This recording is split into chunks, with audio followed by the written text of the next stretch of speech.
walang kwenta. Anyway, mga ka-GP Natics, dahil na pag-uusapan po natin yung mga fake news peddler na yan, ngayon po mga kababayan ay nagsampa po ng kaso ang PCO sa pangunguna po ni Secretary Dave Gomez, mga ka-GP Natics, yung mga nagpapakalat po ng malisyoso na kalagayan daw po ng ating Pangulo. Well, hindi po binabanggit or hindi binanggit sa kanilang mga reklamo kung sino po yung kanilang mga kinasuhan. Pero ang sabi rito ay kanilang mga kinasuhan. Okay? Ibig sabihin marami.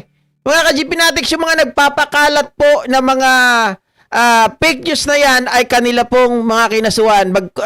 Subalit na tapwat, hindi nga lang po ito pinangalanan.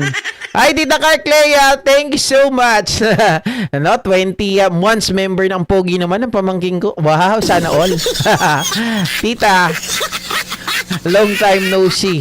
Ayan, pakinggan natin mga ka-GP Natics ang balita hinggil sa bagay na yan dahil nga sabi ni Attorney Claire Castro kanina, ipakita nyo, dalhin nyo, ipunin nyo ang lahat ng ebidensya at kakasuhan natin lahat ng mga tao na nagpapakalat, mga buitre, mga vulture na yan, mga kababayan, para sila ay madala. Oh, eto na nga po yun. Sana kasama si Rowena Guanzon. Sana kasama si Romeo Pokis. Sana kasama lahat ng mga DDS, mga ka-GP Natics sa mga reklamo. Baka mamaya, pang-clout lang yung ginagawa nyo, Dave Gomez, ha? Pag pang-clout lang yan, maniwala ka sa akin. Sigurado, titirahin din kitang kalbo ka. Alam niyo kung bakit? Si Attorney Claire Castro lang talaga pinaniniwalaan ko sa PCO, Lahat ng mga nagdaan dyan, lahat ng iba pa, mga kababayan. Hate na hate ko yan. Ayaw magsalita laban sa, sa mga Duterte. Oh. Tita Carks, salamat. Dito lang. Stop.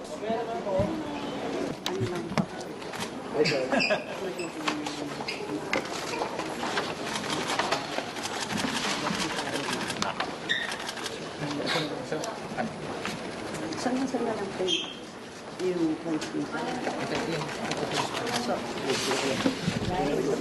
Ay, kamukha ni Don Solueta. Oh, maganda talaga. Parehas pa sila ng kulay na buhok, di ba? Oh, yung buhok ni tita may puti-puti, si Don Solueta may ganun din. Maganda naman talagang tita ko. Iba-vouch ko yan sa inyo. Mabait pa. Oh. Walang katulad yan, guys. Sa totoo lang. Ay, love na love ko yung tita ko na yan. Hindi ko man yan kamag-anak talaga sa dugo, no? Pero masasabi kong talagang akin, di ba? Akin, no? Akin talaga. Oh.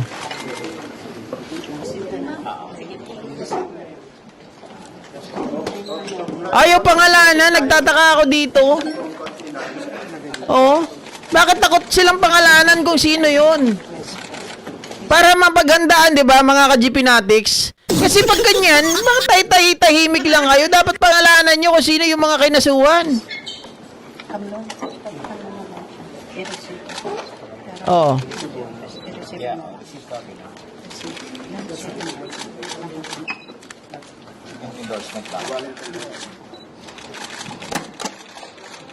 Daming papel, walang pinangalanan. Takot ba to si Dave Gomez? Sasabihin lang inutusan lang ako Oh, dami Ilan yan Hindi ko man lang masilip kung sino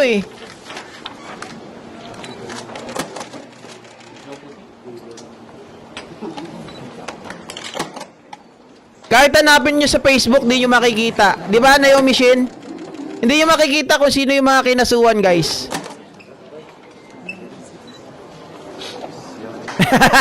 Aba, kumilos si Dave Gomez. Tagal nakaupo.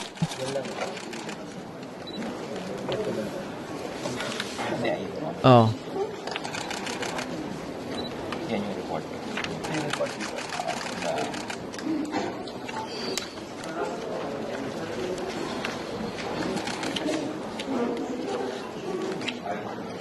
Bakit ba kailangan kasuhan, mga ka-GP Natics, yung nagpapakalat ng fake news? Yun kasi ay pasok sa malicious imputation.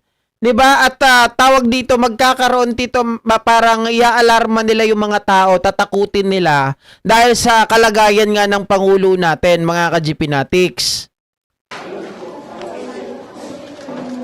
Hindi po 'yun magbibigay ng magandang impression dahil syempre parang lalabas na tayo ay inaabandona ng pangulo natin na ayaw sabihin yung totoong kanyang kalagayan. 'Di ba? Dahil pinalalabas nga nila na ito ay may stage 4 cancer, mga ka-GPnatics. Kumbaga parang nagbibigay ito ng maling interpretasyon, impression sa mga tao na hindi na po wala ng capacity itong si Pangulong Bongbong Marcos na gawin ang kanyang tungkulin pero ayaw pa rin magsalita. Parang ganon. Para surprise? Pwede. Mainit.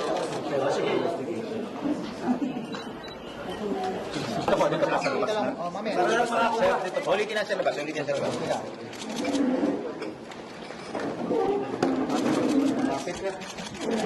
Hindi, kaya tahimik si Marcoleta ngayon, guys. Ano kasi, tawag dito, naka-break pa sila. Naka-break pa sila. Hindi ko alam kung anong petsa ang balik nila, pero alam ko mga parang second week. Parang magkasabay-sabay na halos eh.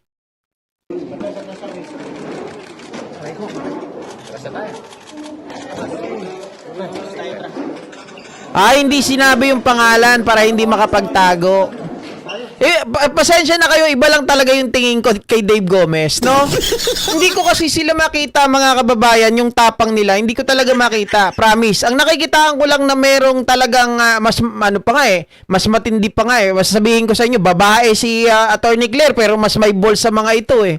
Hindi ko alam kung ano to si Dave, kung ganon, di ba? Pero si Attorney Claire, kahit babae, may balls. Kaya niya po, mga kababayan, na ipagtanggol. Kaya niya po na makipagbardagulan.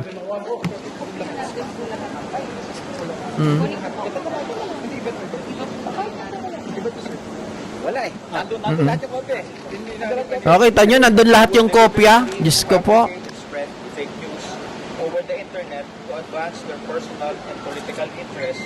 Okay. Time of energy emergency that they will be held accountable to the full extent of the law. Today, upon the directive of President Ferdinand Marcos Jr., the Presidential Communications Office is giving teeth to our... Kita nyo? Kita nyo yung salita, mga kababayan? Directive ng ating Pangulo. Wala silang initiative. Ay, nako, mga kababayan. Kung hindi pa nagalit ang Pangulo, hindi pa kikilos tong kalbong to. Hindi dahil galit ako mga ka-GPnatics. Pero kasi ganyan yung galawan ng PCO eh. Noon pa yan, si Attorney Claire lang talaga, mga kababayan, yung may bunganga. Kita nyo, by the directive. Ibig sabihin, inutusan lang ng Pangulo. Kung hindi inutusan ng Pangulo, wala po silang mga bayag. Wala silang inisyatibo para magkaso dun sa mga fake news peddlers. We are initiating the filing of charges against the persons responsible for the Facebook page Malasakit News Pilipinas. Malasakit News Pilipinas. For posting fake news in a malicious desire to sow public panic and confusion and undermine public welfare and safety. We are asking the Department of Justice to investigate at least 3 fake news posts, determine the persons that fabricated them, and bring them to court on behalf of the Filipino people to answer for the harm that they have caused the public. Hindi pa kilala yung pinangalanan. These totally false posts involve, number 1, a fabricated energy lockdown designed to scam the public into buying solar panels. Number 2, a manufactured fuel shortage meant to sow panic by inducing the public to stock up on gasoline, diesel, and LPG. And number 3 post, an invented emergency lockdown on account of an imagined COVID-19 cicada variant. All these posts are blatant lies and fabrications that fall under the definition of false news, the publication of which is deemed a crime punishable by up to 6 months imprisonment under Article 154 of the Revised Penal Code. And because it is committed online, the penalty is higher under the Cybercrime Prevention Act. Oo. Cyber libel. These fake news posts were flagged by our PCO anti-fake news desk, which we set up following the launch of our Offline Contra Fake News last month. We are submitting to the DOJ the results of our initial investigation so that they can conduct a more thorough. Yes, opo.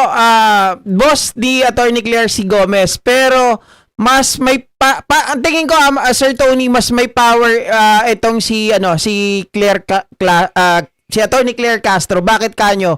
Yung directive diretso kay Attorney Claire Castro eh. Binibigyan siya ng go signal to attack, 'di ba? Yun ang ito si Dave Gomez, walang eh. Hindi totoo. Meron ako napanood na sinabi ni Attorney Claire Castro na ang Pangulo, kaya siya nagsasalita, lumalaban sa fake news, siya po ay may direktiba na sinabihan, may go signal, sige, atakihin mo, sagutin mo. Hindi kagaya ng mga nakaraang mga PCO secretaries and undersecretaries. Identify the culprits Oh. and file proper charges in court.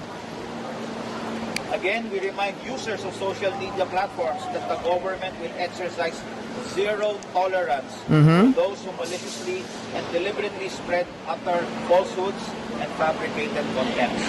Any attempt to mislead the public about the energy security, supply, or pricing to sow confusion will be treated as a serious offense. We will not let you get away with a crime. We will go after you and hold you to account.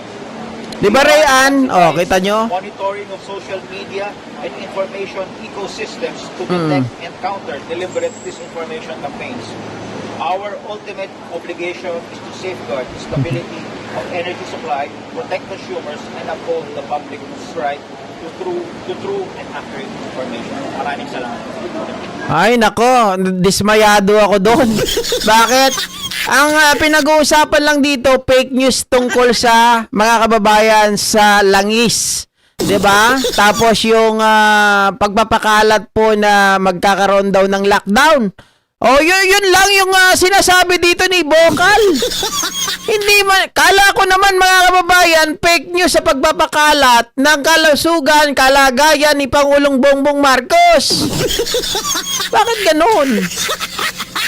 Yung mga tao na yan na binabanggit nyo, yung mga page, mga lang yan mga troll lang yan. Kumbaga mga ka-GP Natics, hindi yan yung ugat Alam naman natin yung mga tao na yan, may mga amo yan. Dapat yung ugat, di ba? At saka sana magkakaso na lang din kayo, bakit patsi-patsi pa? Dapat ang ginawa nyo, mga kababayan, binuo nyo na, lalong-lalo na yung sa kalagayan ng Pangulo, hindi biro yun. Talaga naman, oh. Oh, kita mo sila, sabi ni It's me Marquez. It's me Enriquez. For me, mas may power si Yusek Attorney Claire Castro kaysa kay Dave Gomez. I totally agree. Sasabihin ng iba, di ba boss ni Attorney Claire si Dave Gomez, mga kababayan, alam nyo, normal naman yan Yes, secretary, etong si Dave Gomez, undersecretary si Yusek, mga kababayan, pero parang ang tingin ko talaga eto diretsahan. Ano lang to si Dave Gomez. Kumbaga mga kababayan, yung alam niyo yung panakot sa ibon. 'Di ba? Scarecrow lang to. Ano lang to? Kumbaga sa isang museum display. 'Di ba? Pero ang totoo mga kababayan, si Yusek Claire ang talagang mas malaki yung role.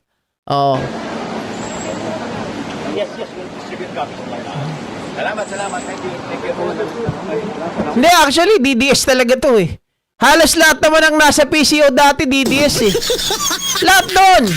Oh, ay naku, marami. Yung mga natanggal na, mga Yusek, Asek, mga kababayan na pinagkatiwalaan ni Pangulong Bongbong Marcos. Oh, na hindi man lang yun nalaman, pero marami na mga natanggal.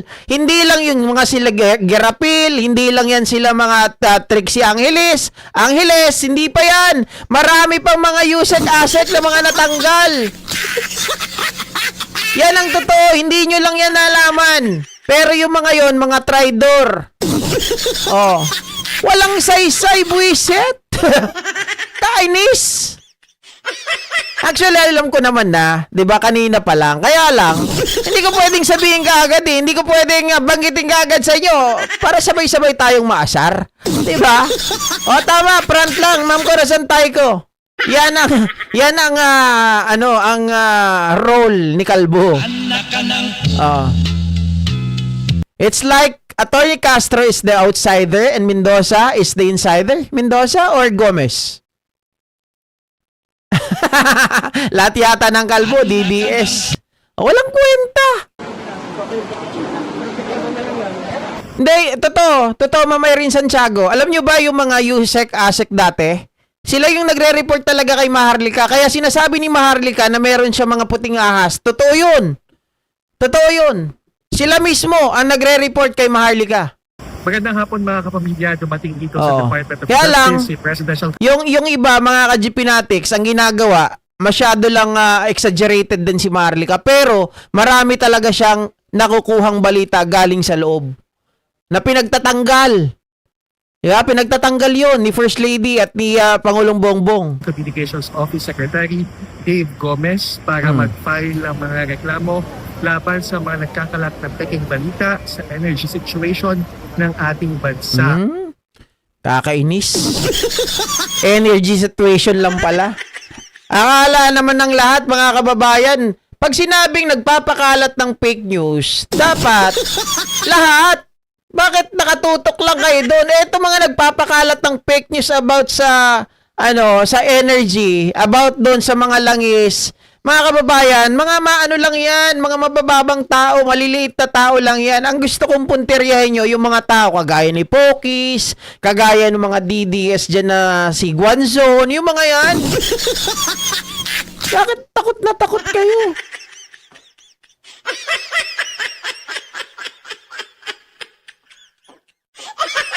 Pinatunayan mo lang talaga na front lang yan. Na wala kang balls, no? Wala kang balls para atakihin yung mga malalaking tao. Nako. Yan ang kaasar. Dapat to pinapalitan na rin to, mga ka-GPnatics. Yung may silbi naman, yung palaban. Pag ganito, walang pag-asa to. My God, Takot eh. I hate trucks. Di ba?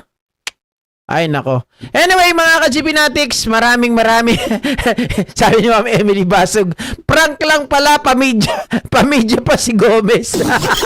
Nagpamidya pa, prank lang pala. Tama! Di ba? Pinaasa lang tayo. Sabi ni It's me Enrique, Boss GP, ayoko man pagdadaan itong si Dave Gomez. Please, wag mo kaming pinagloloko. Mas lalo ka namin yayariin dyan. Kaya handa mo ang iyong sarili mo. Sabi ni Ma'am Plery Daluna, palitan mo na nga GP. Naku po, mga kababayan. Alam mo, sa totoo lang, mga kababayan, Diyos ko. Ay, nako. Siyempre, ayaw naman natin magsalita ng nakikita lang natin talaga kapag mali. 'Di ba? Babanatan natin. Hindi natin pwedeng purihin 'yan. Pupurihin niyo ba 'yan? Maliliit na tao lang yung pinangalanan. Hindi yan yung gusto natin na banggain nila. 'Di ba nagpa-press con pa tapos wala rin pala tayong aasahan. Okay, so ayan mga kababayan, sa mga hindi pa nagla-like, mag-like na po kayo. Baka mamaya makapiright na naman tayo ni ABS-CBN. Nakalimutan ko, ABS-CBN pala ito. Diba? Oh. Ay, nako. Magkita-kita po tayo muli sa mga susunod na live streaming at mga uploads natin, mga ka-GPnatics. Salamat muli.